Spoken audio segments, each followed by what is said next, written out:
Hello दोस्तों, मेरा नाम है सिकंदर और आप देख रहे हैं एसटी रिएक्ट। दोस्तों, यह वीडियो को world affair by Unacademy ने बनाया है और इस वीडियो का टाइटल है independence day speech full analysis. PM Modi 5 year guarantee to make India a developed country. इस वीडियो में प्रशांत दोहन जी ने मोदी का काला चिट्ठा उगल दिया है और क्या सच्चाई है इस वीडियो में आप बने रहे।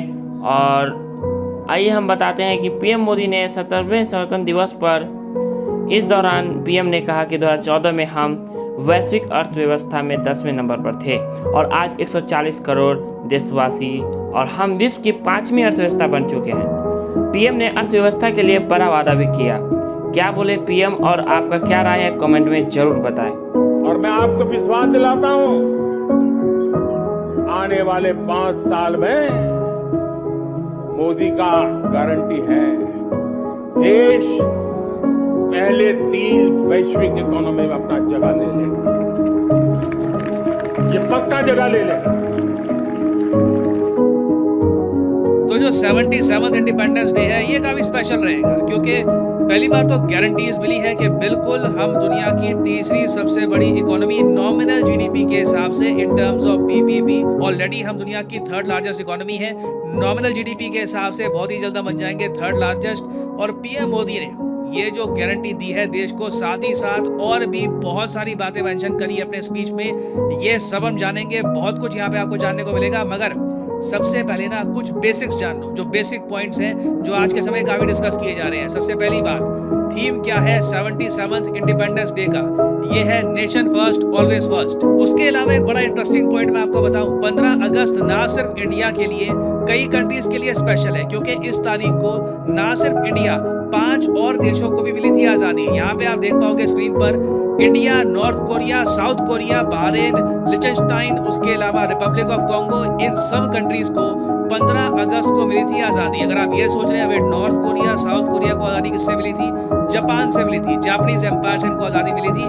तो 15th अगस्त बहुत ही स्पेशल है फॉर वेरियस कंट्रीज। मगर गौर करने वाली बात यह है कि ज्यादातर दुनिया ना 15 अगस्त को याद रखती है एज इंडियाज इंडिपेंडेंस डे। जो भी वर्ल्ड लीडर आप देख लो, जो भी स्पेस एजेंसी आप देख लो, सब लोग ना इंडिया को ही स्पेसिफिकली कांग्रेचुलेट कर रहे होते हैं। यहाँ पे आप देख पाओगे इमैनुअल मैक्रोन, फ्रांस के प्रेसिडेंट, इन्होंने तो हिंदी में लिख दिया स्वतंत्रता दिवस पर भारतवासियों को हार्दिक बधाई। फ्रेंच से सीधा हिंदी में बात कर रहे हैं, ऑफ कोर्स ट्रांसलेट करी होगी किसी ने, और इन्होंने यहाँ पर ये ट्वीट पब्लिश करी।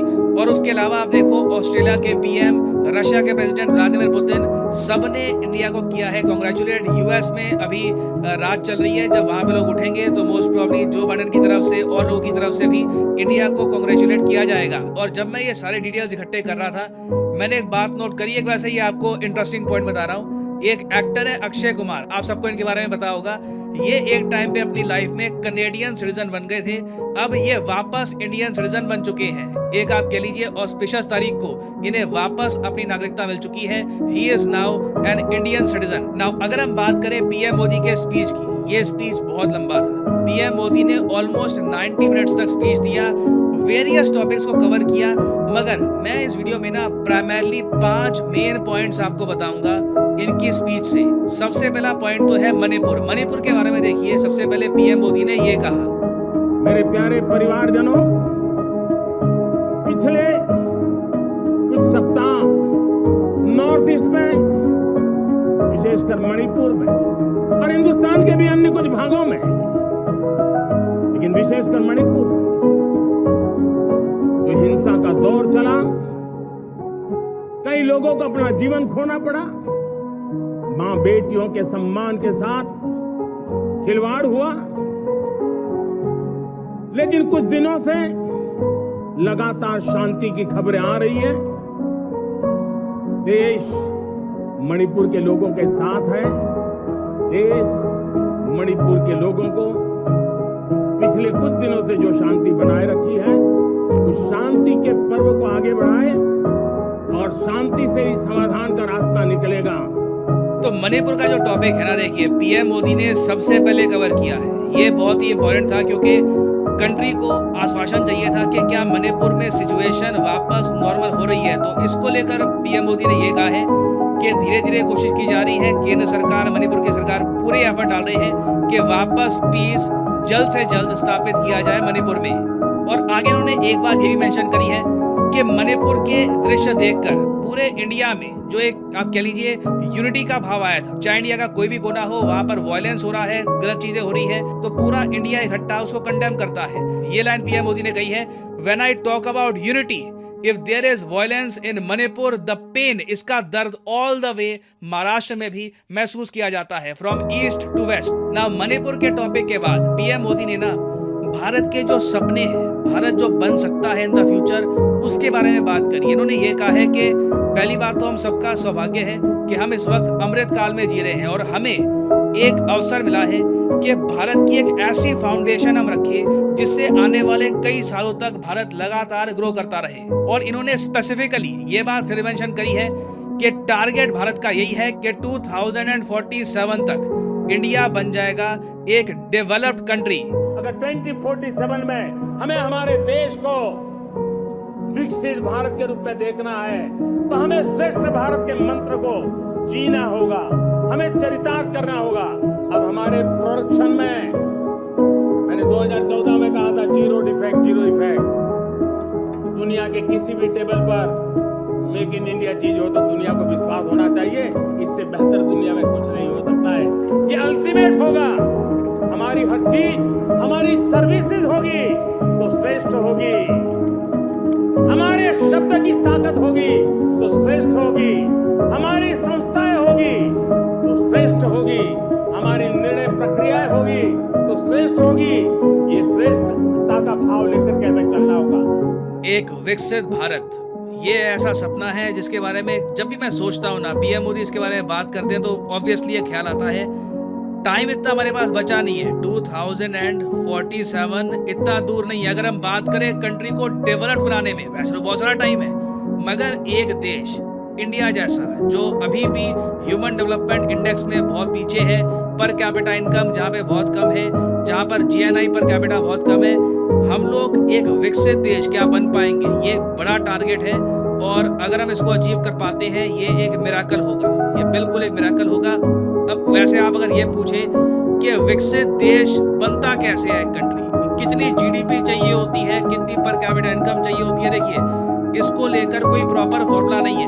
यूजुअली ये माना जाता है कि जब एक कंट्री की जो आबादी है उसकी GNI per capita, gross national income per capita, जब हाई इनकम कंट्री के आसपास पहुंच जाए तो वर्ल्ड कम्युनिटी मानती है कि हाँ ठीक है, इस कंट्री को हम डेवलप्ड मान सकते हैं। उसके अलावा ह्यूमन डेवलपमेंट इंडेक्स में भी एटलीस्ट वो कंट्री टॉप 30 या फिर टॉप 35 के आसपास होनी चाहिए। और अभी वैसे अगर हम बात करें तो ह्यूमन डेवलपमेंट इंडेक्स में ना हम 132 पे हैं, तो 100 की जंप हमको यहाँ पर चाहिए होगी। जीएनआई पर कैपिटा की अगर मैं बात करूं तो अभी वर्ल्ड बैंक के हिसाब से हमारी जीएनआई पर कैपिटा 2300-2400 के आसपास है। आप मैक्सिमम मान लो 2024 के अंत तक 2500 के आसपास हम पहुंच जाएंगे।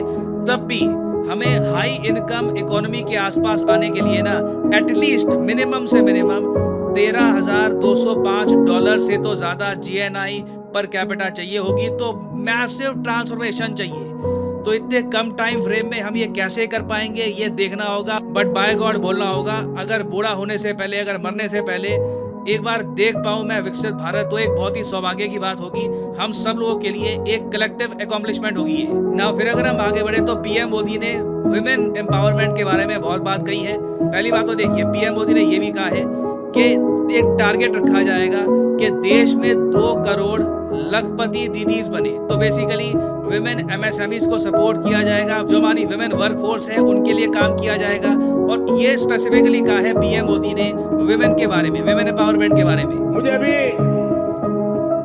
एक देश में दौरा कर रहा, वहाँ एक बहुत ही सीनियर मिनिस्टर, उसने मुझे एक सवाल पूछा। उसने कहा आपके यहाँ बेटियां साइंस और इंजीनियरिंग के विषयों की पढ़ाई करती हैं क्या? उसमें क्या था, मैंने उनको कहा आज मेरे देश में लड़कों से ज्यादा बेटियां आज स्टेम यानी साइंस, टेक्नोलॉजी, इंजीनियरिंग और मैथ्स अधिकतम भाग मेरी बेटियां ले रही, तो उनके लिए अजरत था। ये सामर्थ्य आज हमारे देश का देख रहा है। और अब मेरा सपना है 2 करोड़ लखपति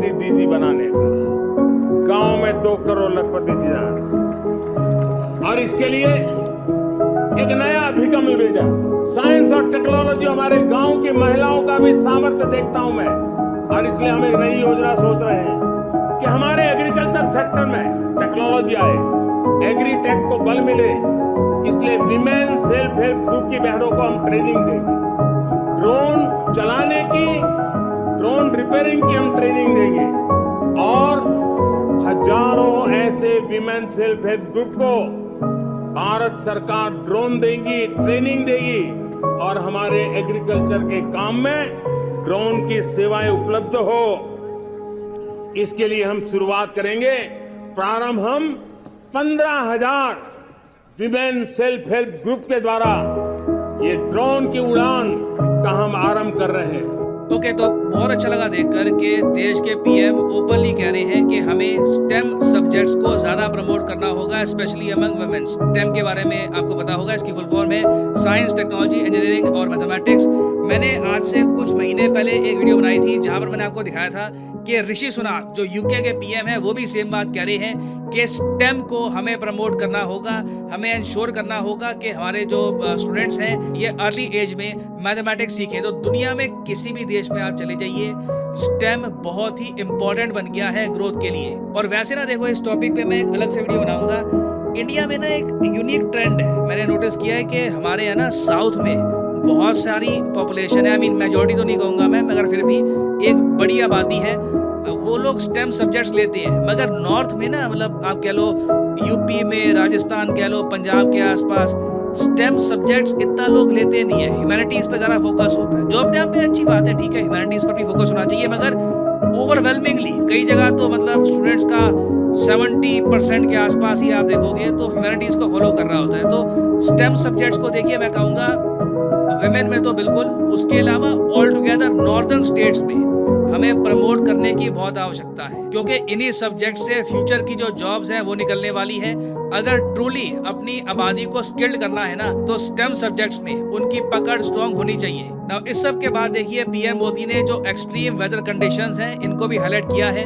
हाल ही में आपको पता होगा भारत में कई जगह बाढ़ हुई है, काफी डिस्ट्रक्शन हुई है। पीएम मोदी ने उसके बारे में कहा है कि जो डिस्ट्रक्शन हुई है देखकर काफी दुख लगा है, और कोशिश भारत की यही है कि in the future disaster management को हम और इम्प्रूव करें ताकि एक्सट्रीम वेदर कंडीशंस में हमें इतना नुकसान ना हो। फिर देखिए, पीएम मोदी ने बात करी है विश्वकर्मा योजना के बारे में। विश्वकर्मा योजना देखिए, जो ट्रेडिशनल आर्टिसियंस हैं उनके लिए योजना स्टार्ट की जाएगी, और इस योजना में 13 से लेकर 15,000 करोड़ रुपए एलोकेट किए जाएंगे। मैं चाहता हूं पीएम मोदी ने जो कहा है इस योजना के बारे में, ये आप देखें।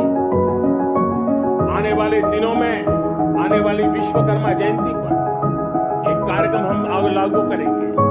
इस विश्वकर्मा जयंती पर हम करीब 13-15 हजार करोड़ रुपया से, जो परंपरागत कौशल्य से रहने वाले लोग, जो औजार से और अपने हाथ से काम करने वाला वर्ग है, ज्यादातर ओबीसी समुदाय से, हमारे सुथार हो, हमारे सोनार हो, हमारे राजमिस्त्री हो, हमारे कपड़े धोने वाले, काम करने वाले लोग हो, हमारे बाल काटने वाले भाई बहन परिवार हो, ऐसे लोगों को एक नई ताकत देने के लिए हम आने वाले महीने में विश्वकर्मा जयंती पर विश्वकर्मा योजना लॉन्च करेंगे। तो ओवरऑल देखिए, ये थी समरी पीएम मोदी के स्पीच की। ना यहाँ पर मैं आपसे पूछना चाहूंगा, आप इस स्पीच को 10 में से कितने मार्क्स देते? अपना ओपिनियन यहाँ पर शेयर करिए कि आपके हिसाब से जो सारे इंपॉर्टेंट टॉपिक्स थे पीएम मोदी ने यहाँ पर डिस्कस किए, और ओवरऑल आपको लगता है कि बहुत अच्छा स्पीच था, या फिर आप मानते हैं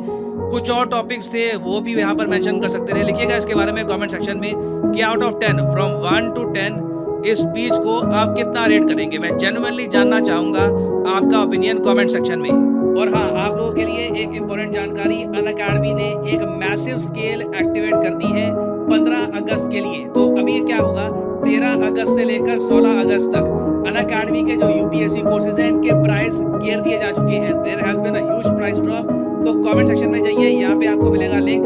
लेट्स से अगर आप एक कॉलेज स्टूडेंट हैं, अगर आपके पास अभी टाइम है 2-3 साल का, आप आराम से कुछ साल वेट करके यूपीएससी एग्जाम के लिए प्रिपेयर करना चाहते हैं, तो यहाँ पे आप परचेज कर सकते हैं अनअकैडमी का कॉम्बो कोर्स। यहाँ पे इस कोर्स में आपके यूपीएससी प्रीलिम्स, मेंस, ऑप्शनल तीनों की ही तैयारी करवाई जाएगी विद अनअकैडमीज क्वालिटी कोर्सेज। और सिंस आप आइकॉनिक कॉम्बो परचेज करेंगे, यहाँ पे आपको एक मेंटर भी मिलेगा जो इंश्योर करेगा कि इस कोर्स को खरीद के आप बैठ ना जाएं, इस कोर्स को आप प्रॉपरली फॉलो भी करें विद डिसिप्लिन। तो जो 36 मंथ का कोर्स है ये आप कर सकते हैं परचेज, प्राइसेस काफी गिर चुके हैं, you will get a lot of discount, so use the code PD10 and save money. इसी नोट के साथ ये है वीडियो का अंत। Thank you for listening and as I always say, may the gods watch over you.